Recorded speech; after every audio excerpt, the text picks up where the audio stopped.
Everybody नमस्कार। नमस्कार, मैं अमित अत्री, जीएसवाई अमित अत्री यूट्यूब चैनल पर मैं आपका स्वागत करता हूं। आज मैं बात करूंगा आपसे आर्टिकल 20 के बारे में। आर्टिकल 20 क्या कहता है? यूपीएसआई का नोटिफिकेशन आ चुका है। अब आप आराम से फॉर्म फिल करिए, कोई गलती ना हो। ये कहीं जो नोटिफिकेशन जो फॉर्म है वो कैंसिल ना हो जाए। आराम से बड़े प्यार से फॉर्म फिल करिए और अपनी पढ़ाई को डेली डेली भाई बढ़ाते चलिए। देखो, अब आर्टिकल 20 क्या है? अपराधों के लिए दोष सिद्धि के संबंध में संरक्षण। ठीक है, अपराधों के लिए दोष सिद्धि के संबंध में संरक्षण के जो अपराध हैं उनके संबंध में क्या संरक्षण है। देखो, आर्टिकल 20 का जो सब क्लॉज 1 है, इसमें सब क्लॉज है। आर्टिकल जो 20 का सब क्लॉज 1 है वो कहता है भूतलक्षी विधि से संरक्षण। भूतलक्षी विधि से संरक्षण का मतलब क्या है? देखो, मैंने आज मोबाइल, किसी ने कोई मोबाइल चुराया आज, ठीक है, आज उस मोबाइल की जो सजा है मानो 2 महीने की सजा है, ठीक है, लेकिन उसके बाद 2 महीने की सजा।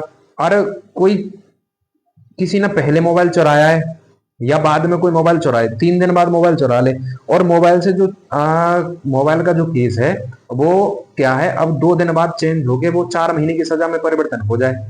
तो जो किसी ने जो आज क्राइम किया है, जो क्राइम किया है आज आज 2 महीने की सजा है, तो उसे 2 महीने की सजा ही बोलेगी, ना कि आने वाले समय में या जो पुराना जो समय निकल गया उसमें 4 महीने की सजा हो, तो वो नहीं। जो जिस समय जो सजा है जिस केस के लिए वही सजा का प्रावधान किया जाएगा, वही सजा रहेगी। तो यह भूतलक्षी विधि से संरक्षण आर्टिकल 20 का सब क्लॉज। आर्टिकल 20(2), आर्टिकल 20(2) क्या कहता है? दोहरे दंड से संरक्षण। दोहरे दंड से मतलब क्या है? जो किसी व्यक्ति ने कोई एक अपराध किया है तो एक बार ही सजा दी जाएगी, ना कि 2 बार सजा दी जाए। ठीक है, कोई क्राइम कर दिया, किसी ने मोबाइल चोरी कर ली, तो उसे एक बार सजा मिल जाएगी, ना कि दोबारा उसे उसी केस के लिए दोबारा सजा मिले। यह है आर्टिकल 20(2) दोहरे दंड से संरक्षण। इंपोर्टेंट आर्टिकल है, कई बार आया है। ठीक है, उसके बाद है आर्टिकल 20 का जो सब क्लॉज 3 है, ये कहता है स्वयं के विरुद्ध गवाही देने से संरक्षण। किसी व्यक्ति को स्वयं के खिलाफ गवाही देने के लिए बाध्य नहीं किया जाएगा। ठीक है, कोई जैसे गवाही देने के लिए पुलिस जैसे बाध्य करती है, तो पुलिस बाध्य नहीं कर सकती किसी को गवाही देने के लिए। देखो, कर्नाटक राज्य बनाम सेल्वी, सेल्वी केस था, सेल्वी बनाम कर्नाटक राज्य केस था, 2010 का केस था। उसमें एक पूछा था कि सुप्रीम कोर्ट में कहा था कि जैसे नार्को टेस्ट पुलिस करती है, जीन प्रिंटिंग करती है, पॉलीग्राफ करती है, क्या ये गलत है? और जो डीएनए चेक करती है, क्या गलत है कि सही है? तो सुप्रीम कोर्ट ने ठहरा दिया कि ये सब चीजें गलत है।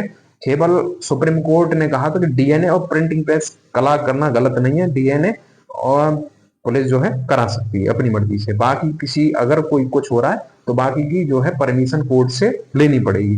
तो ये आर्टिकल 20 कंप्लीट हुआ। आर्टिकल 20(1) में है क्या है, एक बार और दोबारा सुने। भूतलक्षी विधि से संरक्षण है। भूतलक्षी विधि मतलब जो फैक्टो लॉ है, फैक्टो लॉ, ठीक है, एक्सपोज्ड फैक्टो लॉ। उसके बाद है आर्टिकल 20(2) दोहरे दंड से संरक्षण है। आर्टिकल 20 का जो सब क्लॉज 2 है।